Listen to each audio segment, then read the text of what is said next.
akwai dai matsaloli, wasu abubuwan ba zan iya faɗar su a media ba, amma dai ina cikin jimami, ina cikin rashin jin daɗi na yanda wasu daga cikin wanda muka yi gwagwarmaya a tudun Murtala, a Dakata, a Kawaji, a Hotoron Arewa, a Gawuna, wanda duk da su muka zo muka yi wannan sabgar, amma ɗaya bayan ɗaya wasu ma ba su biyo mu APC ba, wasu kuma sun biyo mu amma kuma ba sa tare da inda muke.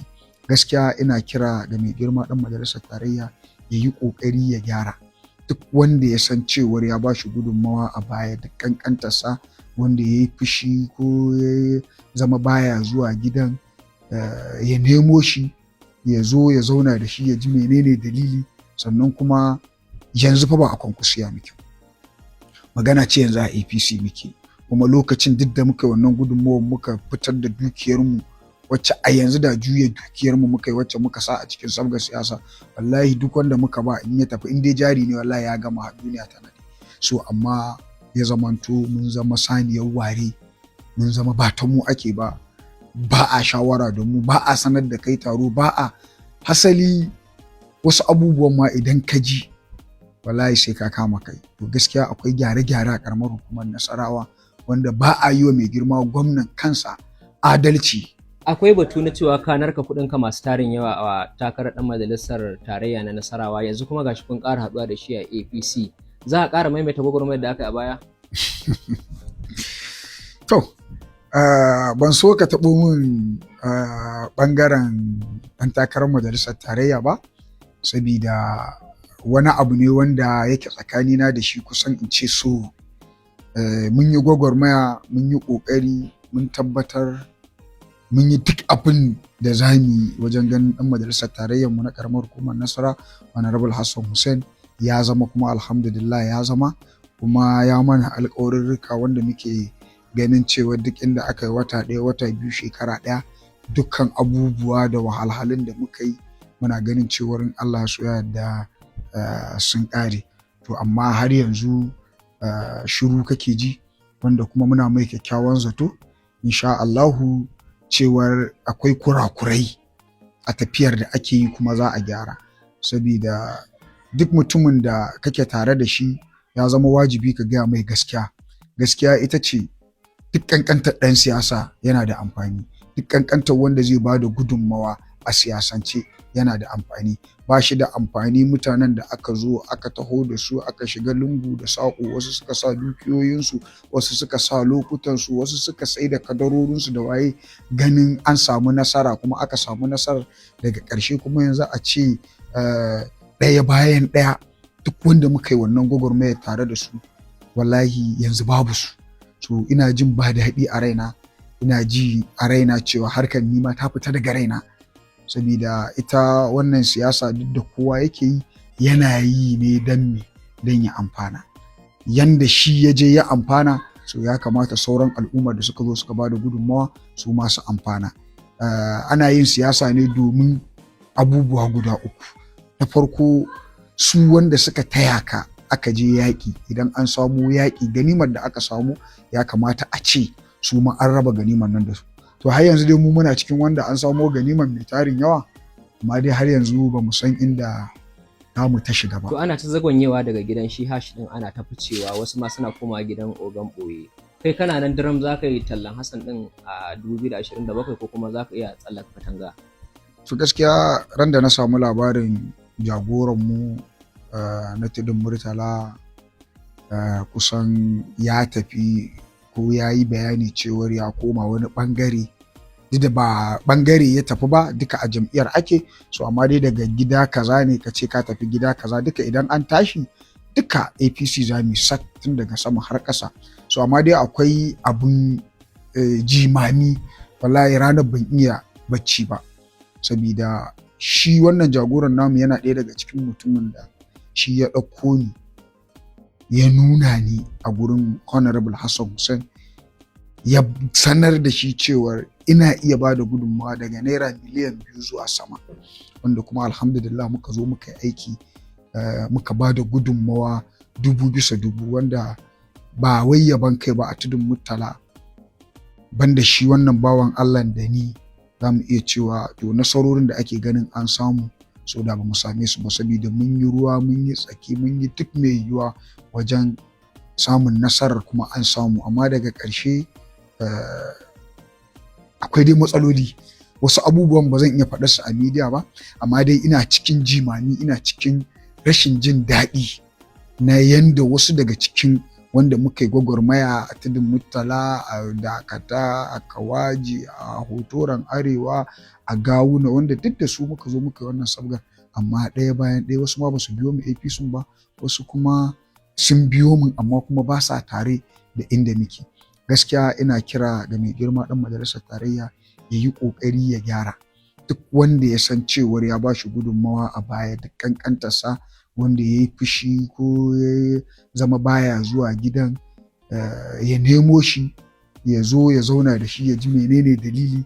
Sannan kuma yanzu fa ba a Kwankwasiya muke, magana ce yanzu a APC muke, kuma lokacin duk da muka wannan gudunmawar muka fitar da dukiyarmu wacce a yanzu da juya dukiyarmu muka yi wacce muka sa a cikin sabgar siyasa, wallahi duk wanda muka ba in ya tafi in dai jari ne wallahi ya gama duniya ta nade. So amma ya zamanto mun zama saniyar ware, mun zama ba ta mu ake ba, ba a shawara da mu, ba a sanar da kai taro, ba a hasali wasu abubuwan ma idan ka ji wallahi sai ka kama kai. To gaskiya akwai gyare-gyare a ƙaramar hukumar Nasarawa wanda ba a yi wa mai girma gwamnan kansa adalci wajen rashin motsawa.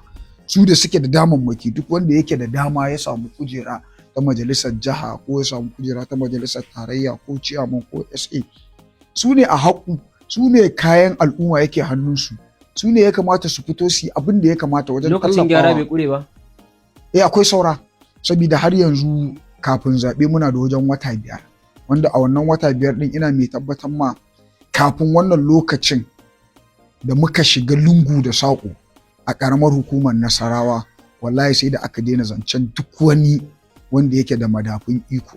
Magana ake ta injiniya Abba Kabir Yusuf, Honorable Hassan Hussein, MB Aliyu a wancan lokacin. Within short time, Tudun Murtala kwa ina mai tabbatar ma ni injiniya Muhammad Nazifu dan baba wallahi sai da ta kai ta kawo ca suke dan Allah injiniya dan zagaya baya, dan bar gurin motsa 'yan mintuna shi abin da suke so su yi, amma saboda mu din mun jajirce mun yi duk abin da ya kamata, Allah ubangiji ya ba mu nasarori, muka yi duk abin da ya kamata, al'umma suka ba mu gudunmawa aka zo. Amma a yanzu fa halin da ake ciki akwai matsaloli wanda a yanzu duk a cikin gidajen mu wallahi akwai wannan matsaloli. Na'am, to yanzu MD dan majalisar jiha na APC a Nasarawa, ko ina akan kira sunan shi, al'umma suna ta turuwa kan shi. Me yasa kake ganin al'umma suna mararin shi haka? Gwamnan Nasarawa ka ce. Ai shi yanzu wannan ya zama shine kamar gwamna a ƙaramar hukumar Nasarawa. Because of ko maƙiya suna so ko ba sa so, har ga Allah shi wannan bawan Allah ya ciri tutar da babu wani ɗan takara a Najeriya ma mai takara ta majalisar jiha wallahi wanda ya ciri tutar da ya cira. Me yasa ya cira? Saboda yana ba da kuɗi. Dalilin da yasa duk wani wanda yake cikin damuwa a ƙaramar hukumar Nasarawa, MD Hassan ya sauke mai kaso 50 cikin 100. Ya yi abubuwa wanda su da muka zaɓa su ya kamata a ce sun yi wannan abubuwa. A yanzu iya kwalbatocin da MD Hassan ya yi wallahi ɗan majalisar jiha da aka zaɓa ba shi da su, ɗan majalisar tarayya da aka zaɓa ba shi da su.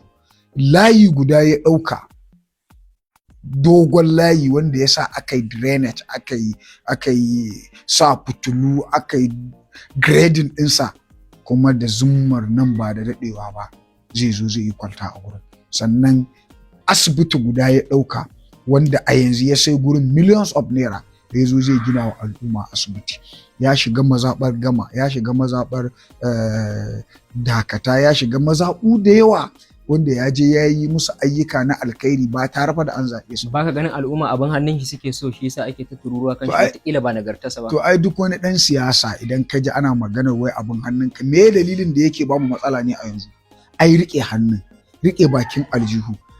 Yanzu fa ka samo dama da za ka zo ta naira miliyan 100, ka zo ka taimaki al'umma da naira miliyan 80 ko 70, naira miliyan 30 ka musu kwalbatoci ko ka musu, ya fi fa ka zo ka samo abubuwa da za ka zo ka yi wa al'umma. Because of duk wanda ka gani yanzu yana cikin damuwa, yana cikin talauci, yana cikin wani ma kalmar da yake faɗa wallahi bai san ya faɗe ta ba. Da haka babu wani dalili da zai sa a yanzu al'umma ba za su sharɓi mu ba. Yanzu a APC muke, mun shigo jam'iyyar APC ne da zummar muna tunanin cewar za mu amfana, za mu ji daɗi, har ca ma ake mana a ci daɗi lafiya. To ina daɗin? Har yanzu ba a ci daɗin ba. To yanzu kuna ganin za ku iya yi wa ɗan majalisa mai ci cin kaca kenan idan lokacin zaɓe ya zo kenan? Ai tun ma kafin lokacin zaɓe alƙalamuka idan kana bibiya sun nuna cewar shi ɗan majalisa mai ci na jiha ai kashinsa ya bushe. Shi ya san waye ne, kuma ya san wace irin gudunmawa na bashi, kuma ya san wani irin lungu da saƙo muka shiga domin tabbatar da nasararsa. To menene saƙonka ga 'yan gwagwarmaya daga ƙarshe? Saƙona da 'yan gwagwarmaya daga ƙarshe shine su mai da hankali wajen sana'ar su fiye da mai da hankali da suka yi a harkoki na siyasa. Su daina zuwa gidajen 'yan siyasa suna zama suna kafa majalisa, su koma gida su je su yi karatun tanutsu, su koma su je su riƙe sana'o'insu saboda su ne wanda za su kai su ga gaci. Iya abin da ɗan majalisa ko ciyaman ko wani ɗan siyasa zai iya ma shine ya ɗauki mashin ya baka. Idan ka riƙe sana'arka ina mai tabbatar ma za ka iya sayan mota, za ka iya sayan jirgi, za ka iya sayan gida, za ka iya yin whatever.